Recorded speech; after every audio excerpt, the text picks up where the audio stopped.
Hello നമസ്കാരം എല്ലാവർക്കും ദീപ്സ് കിച്ചണിലോട്ട് സ്വാഗതം. അപ്പം നമ്മൾ അടിപൊളി ഒരു ഡെസേർട്ടാണ് തയ്യാറാക്കുന്നത്. അത് സ്ട്രോബെറി ഉപയോഗിച്ചിട്ടുള്ള നല്ലൊരു കിട്ടിൽ ഡെസേർട്ടാണ് തയ്യാറാക്കുന്നത്. അതിനായിട്ട് ഞാനിതാ സ്ട്രോബെറി എടുത്തിട്ടുണ്ട്. നിങ്ങൾക്ക് ഇഷ്ടമുള്ള ഫ്രൂട്ട്സ് നിങ്ങൾക്ക് സെലക്ട് ചെയ്യാവുന്നതാണ്. അതുപോലെ തന്നെ ഓറിയോ ബിസ്ക്കറ്റ്. അപ്പം നിങ്ങളുടെ കയ്യിൽ ഓറിയോ ബിസ്ക്കറ്റ് ഇല്ലെങ്കിൽ വേറെ ഏതെങ്കിലും ടൈപ്പ് ബിസ്ക്കറ്റ് നിങ്ങൾക്ക് ഇഷ്ടമുള്ളത് ചേർത്തോളൂ. പിന്നെ കോൺഫ്ലെക്സ്, പിന്നെ ഫ്രഷ് ക്രീം. അപ്പം എന്താ പറയുക, കുറച്ച് ഹെൽത്ത് കോൺഷ്യസ് ആയിട്ടുള്ള ആൾക്കാരാണ്, ഇതിൽ ഫാറ്റൊക്കെ കൂടുതലാണെന്നുള്ള ഒരാണ് എങ്കിൽ നിങ്ങൾ എന്ത് ചെയ്യുക, ഇതിന് പകരമായിട്ട് നിങ്ങൾക്ക് തൈര് ഉപയോഗിച്ചിട്ട് ഈ റെസിപ്പി ചെയ്യാവുന്നതാണ്. ഓക്കെ, അപ്പം ഞാൻ ഫ്രഷ് ക്രീം ഫസ്റ്റ് നമുക്കൊരു ഹാൻഡ് ബ്ലെൻഡർ ഉപയോഗിച്ചിട്ട് വേണം ബീറ്റ് ചെയ്തെടുക്കാനായിട്ട്. നല്ല സോഫ്റ്റ് ആയിട്ട് നല്ല ഒരു കൺസിസ്റ്റൻസി ഉണ്ടല്ലോ, നമ്മൾ ഈ ബട്ടറൊക്കെ ഒന്ന് അടിച്ചു വരുന്ന ഒരു പരുവം, അതുപോലത്തെ ഒരു കൺസിസ്റ്റൻസിയിൽ വേണം നമ്മൾ ഇതിനെ അടിച്ചെടുക്കാനായിട്ട്. അപ്പം ഞാൻ എന്താ ബീറ്റ് ചെയ്ത് എടുത്ത് വെച്ചിട്ടുണ്ട്. ഇനി നമുക്ക് ഇതിലോട്ട് പൊടിച്ച പഞ്ചസാര ചേർത്ത് കൊടുക്കാം. അപ്പം നിങ്ങൾ എടുക്കുന്ന എന്ത് ഫ്രൂട്ടാണോ എടുക്കുന്ന ആ ഫ്രൂട്ടിന്റെ ടേസ്റ്റിനനുസരിച്ച് നിങ്ങൾ ഇപ്പം പുളിപ്പ് രസമുള്ള ഏതെങ്കിലും ഫ്രൂട്ട്സ് ആണെങ്കിൽ അതിനനുസരിച്ച് നിങ്ങൾ പഞ്ചസാര ചേർത്ത് കൊടുക്കുക. ഇതിലോട്ട് ഞാനൊരു 3 ടേബിൾ സ്പൂൺ പൊടിച്ച പഞ്ചസാര ചേർക്കുന്നുണ്ട്. കാരണം സ്ട്രോബെറി നല്ല പുളിപ്പുള്ള സ്ട്രോബെറിയാണ്, അതുകൊണ്ട് അതിനനുസരിച്ച് ടേസ്റ്റിന് പഞ്ചസാര 3 ടേബിൾ സ്പൂൺ ആയി. ഇനി നമുക്കൊന്ന് മിക്സ് ചെയ്ത് കൊടുക്കാം. ഇനി നമുക്ക് സെറ്റ് ചെയ്യാനായിട്ട് തുടങ്ങാം.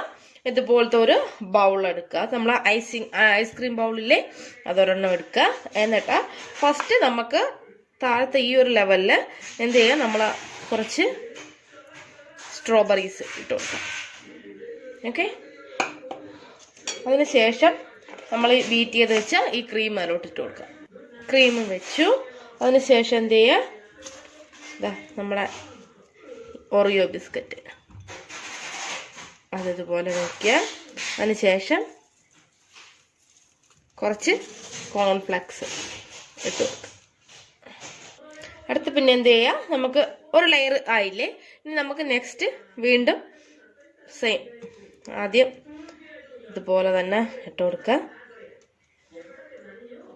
ഓക്കെ, പിന്നെ നമ്മൾ മിക്സ് ചെയ്ത് വെച്ച് നമ്മൾ ക്രീം ഇട്ടു. ഇനി വീണ്ടും ഓറിയോ,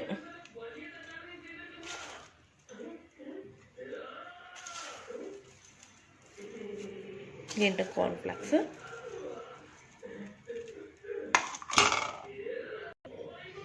വീണ്ടും ഒരു ലെവൽ.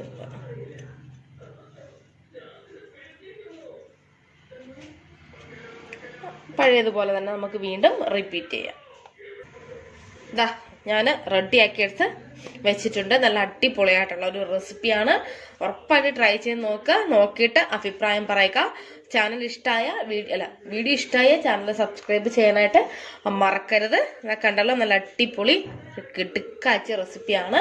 അത്രയും ടേസ്റ്റിയുമാണ്. വളരെ സിമ്പിളായിട്ട് നമുക്ക് ചെയ്യാനായിട്ട് പറ്റും. ഫ്രഷ് ക്രീമിന് പകരമായിട്ട് തൈരാണ് നിങ്ങൾക്ക് ഇഷ്ടമെങ്കിൽ തൈര് ചേർത്ത് ചെയ്താൽ മതി. അപ്പോൾ വലിയ ഫാറ്റും കാര്യങ്ങളൊന്നും ഉണ്ടാവില്ല. ഓക്കെ, അപ്പോൾ ട്രൈ ചെയ്ത് നോക്കിയിട്ട് അഭിപ്രായം പറയണം. Thanks for watching Deep's kitchen.